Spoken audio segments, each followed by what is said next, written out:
여러분, 오늘 아침 눈을 떴는데 누군가 당신의 인생에 대해 충격적인 판결을 내린다면 기분이 어떠시겠습니까? 당신의 급여는 오늘부터 향후 30년간 단일원도 인상되지 않을 것이다.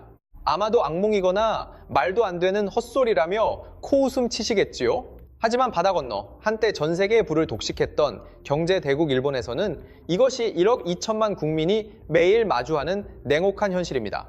30년 전 아버지가 입사 초기에 받던 월급 명세서를 30살이 된 아들이 토시 하나 안 틀리고 똑같이 받으며 살아가는 사회. 세계 2위를 호령하던 경제 거인이 어쩌다 1인당 국내 총생산 순위 24위라는 초라한 성적표를 받아들고 한국보다 뒤처지는 신세로 전락했을까요? 이것은 단순히 경제 뉴스에 나오는 수치 몇 개가 하락했다는 차원의 문제가 아닙니다.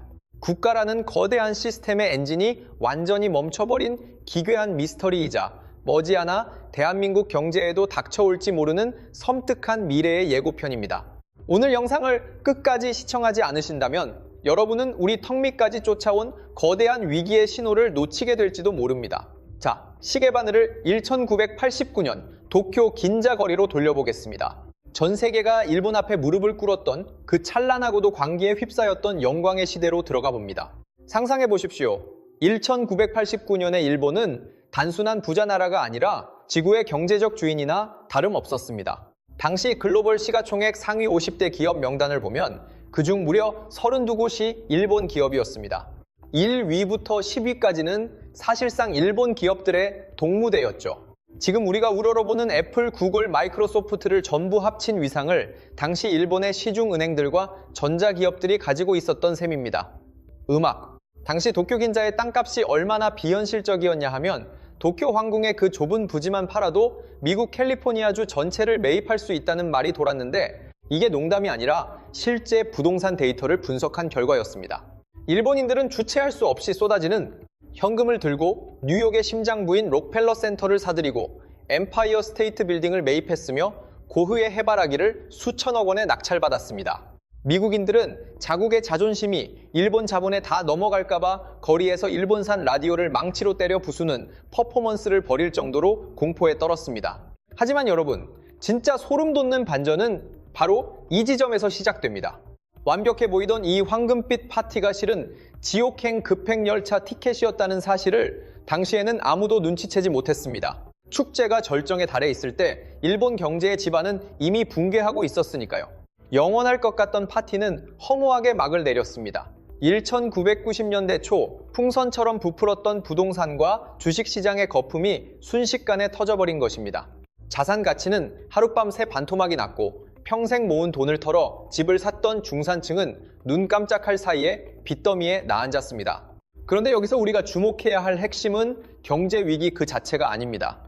바로 그 위기 앞에서 일본 정부가 보여준 치명적인 대응 방식이었습니다. 통상적으로 이런 거대한 위기가 닥치면 썩은 살을 도려내고 부실 기업을 정리하는 뼈를 깎는 구조조정을 단행해야 합니다. 그래야 새로운 산업이 그 빈자리를 채우며 자라나니까요. 하지만 일본은 그 고통스러운 수술 대신 강력한 진통제만 계속 투여하기로 결정합니다. 이름만 대면 알만한 대기업들이 쓰러져 가는데 정부가 국민의 혈세를 쏟아부어 억지로 산소호흡기만 붙여놓은 것입니다. 이것이 바로 그 악명 높은 좀비 기업의 시초입니다. 경쟁력을 상실한 기업들이 시장에서 퇴출당하지 않고 보조금으로 연명하면서 정작 혁신적인 아이디어를 가진 청년 창업가들이 사용할 자금과 인재의 씨가 말라버렸습니다. 음악 좀비 기업들은 신기술을 개발하거나 해외 시장을 개척할 의지도 능력도 없었습니다. 그저 정부 지원금을 타내며 현상 유지에만 급급했죠. 음악, 국가 전체의 자본과 에너지가 이런 생산성 없는 좀비 기업들에 묶여 있으니 새로운 산업의 싹이 트일 리가 있겠습니까? 일본의 경제 시계는 바로 이때부터 작동을 멈췄습니다. 혁신은 실종되었고 어떻게든 오늘만 버티자는 무력감이 사회 전체를 지배하기 시작했습니다. 그런데 여기서 더 무서운 점이 무엇인지 아십니까? 30년 전 처방했던 그 진통제가 이제는 끊으려야 끊을 수 없는 맹독이 되어 일본 경제의 숨통을 조이고 있다는 사실입니다. 일본이 왜 지금에 와서도 금리조차 마음대로 올리지 못하는 진퇴양난의 늪에 빠졌는지 그 충격적인 내막을 알게 되시면 아마 경악을 금치 못하실 겁니다. 일본 정부가 스스로 파놓은 그 깊은 함정 속으로 더 들어가 보겠습니다. 일본이 왜 금리 인상을 두려워하는지 이해하려면 그들의 지갑 사정을 적나라하게 들여다봐야 합니다. 한마디로 요약하자면 일본은 빚이 너무 많습니다. 그냥 많은 정도가 아니라 전 세계 1위입니다. 국가 부채가 국내 총생산 대비 260%를 넘어섰습니다. 이게 얼마나 터무니없는 수치인지 감이 잘 안 오시죠? 세계 최강대국인 미국이 120% 수준이고 한국이 50%인 것과 비교하면 일본의 부채는 이미 수습 불가능한 차원으로 날아갔습니다. 음악 비유하자면 이렇습니다.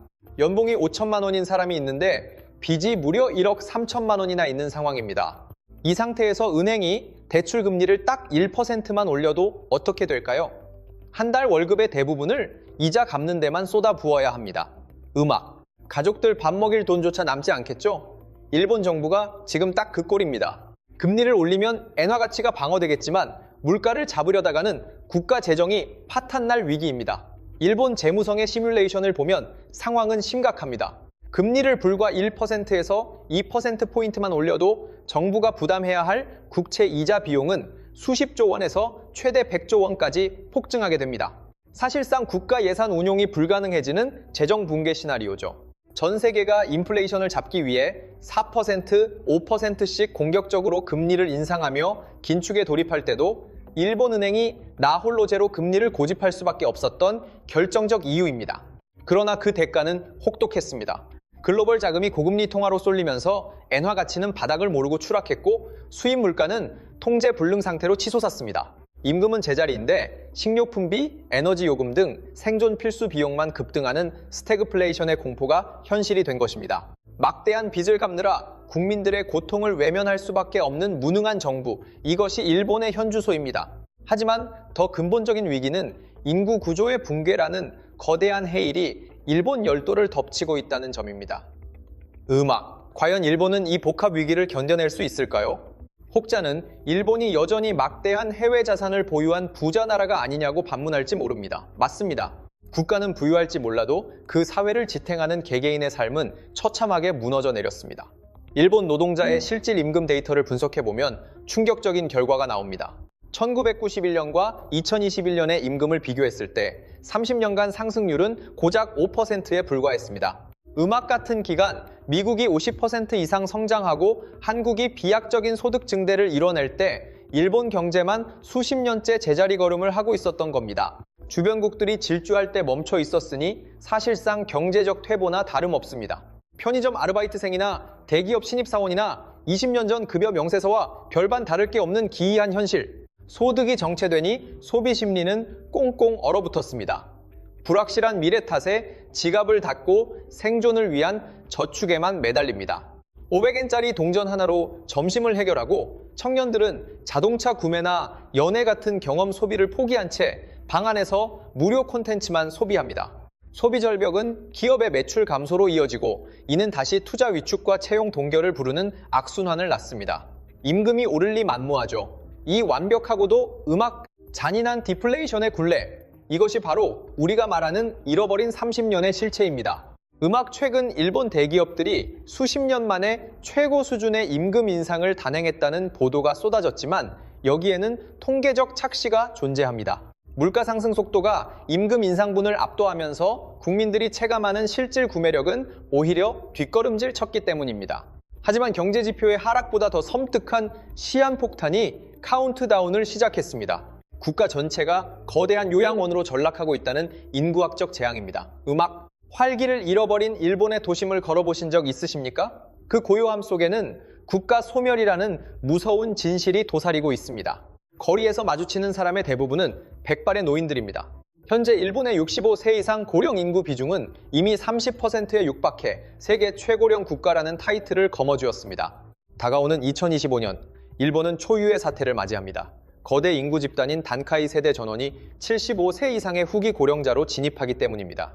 국민 5명 중 1명이 돌봄이 필요한 초고령 사회, 생산 가능 인구는 급감하는데 부양해야 할 사회적 비용은 기하급수적으로 늘어나는 구조입니다. 일본 사회는 이를 2025년 문제라고 부르며 극도의 불안감을 호소하고 있습니다. 고령화는 단순한 복지 예산의 문제가 아닙니다. 국가의 혁신 동력 자체가 고갈된다는 것을 의미합니다. 신기술을 받아들이고 창업에 도전할 젊은 피가 없는데 경제 성장이 가능하겠습니까? 실제로 일본 인구는 매년 91만 명씩 증발하고 있습니다. 해마다 광역시급 도시 하나가 지도에서 삭제되는 셈입니다. 출생아 수는 역대 최저치를 갱신하는 반면 사망자 수는 역대 최고를 기록하는 데드크로스가 고착화되었습니다. 지방에는 주인을 잃은 빈집이 수만 채씩 방치되어 흉물로 변해가고 아이들의 웃음소리가 끊긴 지 수십 년 된 유령 마을이 속출합니다. 정부가 정년을 70세로 연장하고 외국인 노동자 유입책을 내놓으며 안간힘을 쓰고 있지만 전문가들은 이미 회생 불가능한 단계에 접어들었다고 경고합니다. 더욱 절망적인 건 이런 국가적 위기 앞에서도 변화를 거부하는 일본 특유의 경직성입니다. 전 세계가 인공지능과 디지털 대전환을 외칠 때 일본은 여전히 팩시밀리와 도장 문화에 집착하고 있습니다. 이 기이한 아날로그 사랑이 어떻게 일본을 고립된 섬 갈라파고스로 만들었는지 다음 챕터에서 심층 분석해 보겠습니다. 여러분, 2024년 첨단 기술의 시대에 아직도 팩스로 공문서를 주고받고 실물 도장이 없으면 결제가 불가능한 나라가 있다면 믿으시겠습니까? 놀랍게도 세계 4위 경제 대국이라 불리는 일본의 현실입니다. 스위스 국제경영개발대학원의 발표에 따르면 일본 기업의 디지털 전환 순위는 선진국 중 최하위권입니다. 도대체 왜 이런 현상이 벌어진 걸까요? 과거의 영광에 취해 혁신을 거부하는 보수적인 기업 문화 탓입니다. 1980년대 정교한 하드웨어 기술로 세계 시장을 제패했던 성공의 기억이 너무나 강렬했던 나머지 소프트웨어와 데이터 중심으로 재편되는 산업 패러다임을 온몸으로 거부한 것입니다. 결국 일본 기업들은 자신들만의 닫힌 생태계에 갇혀버렸습니다. 이것이 바로 갈라파고스화입니다. 글로벌 표준이 바뀌어도 일본식 방식이 최고라는 아집이 낳은 비극적 결과입니다. 그 냉정하게 말해 지금 일본은 디지털 갈라파고스라는 거대한 섬으로 전락했습니다. 그 몰락을 가장 적나라하게 보여주는 것이 바로 모바일 생태계입니다.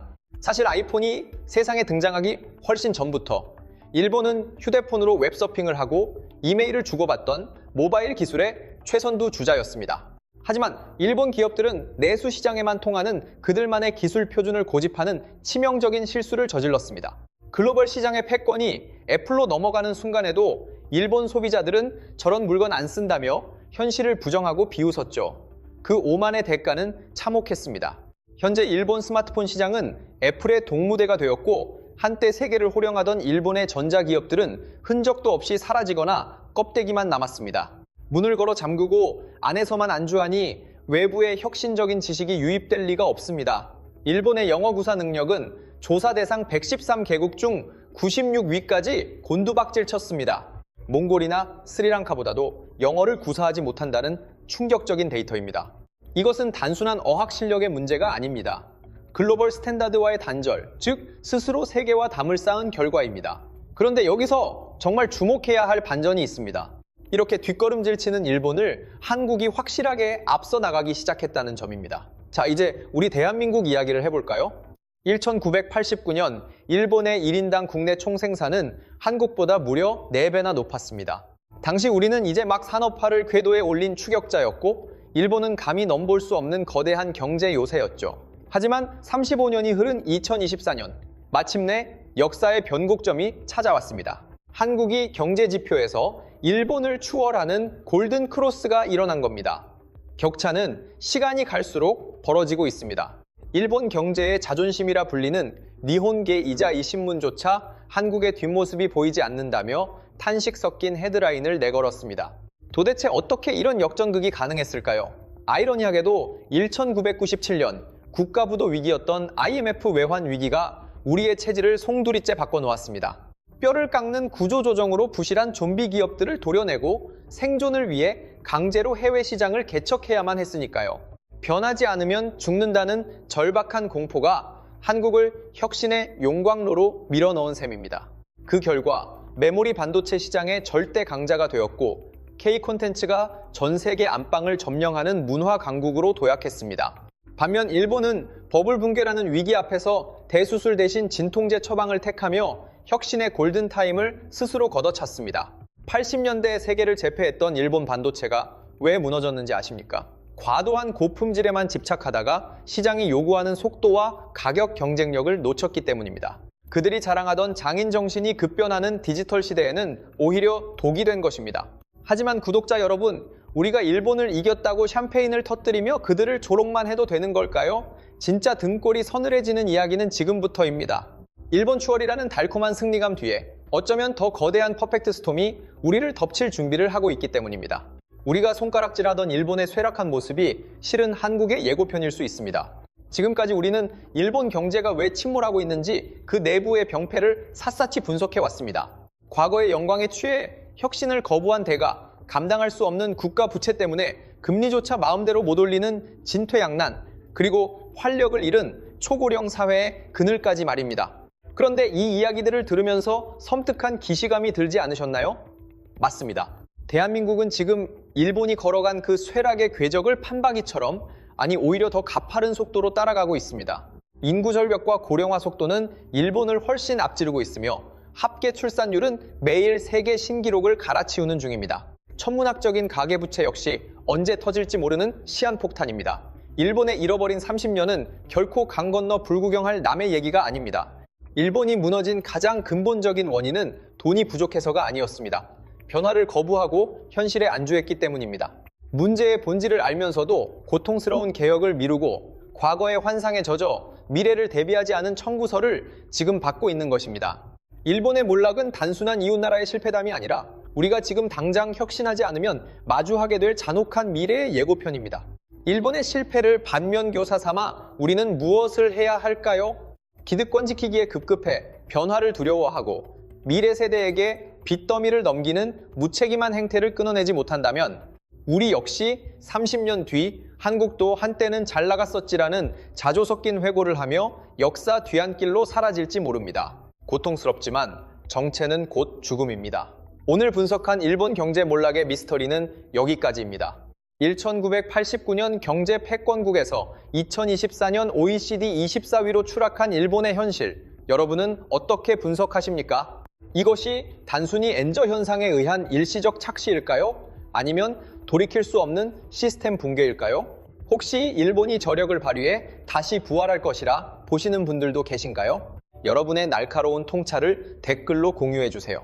남겨주신 의견은 제가 하나하나 정독하며 여러분과 함께 토론해 보겠습니다. 오늘 영상이 인사이트를 주었다면 구독과 좋아요, 알림 설정까지 부탁드립니다. 여러분의 작은 클릭 한 번이 더 깊이 있는 경제 다큐멘터리를 제작하는 데 결정적인 힘이 됩니다. 다음 시간에는 일본과는 정반대의 사례, 30년 전 최빈국에서 현재 전 세계가 주목하는 혁신의 아이콘으로 변모한 국가의 성공 방정식을 파헤쳐 보겠습니다. 일본이 놓친 결정적 기회를 이 나라는 어떻게 거머쥐었을까요? 다음 리포트도 기대해 주십시오. 지금까지 무한돈전이었습니다.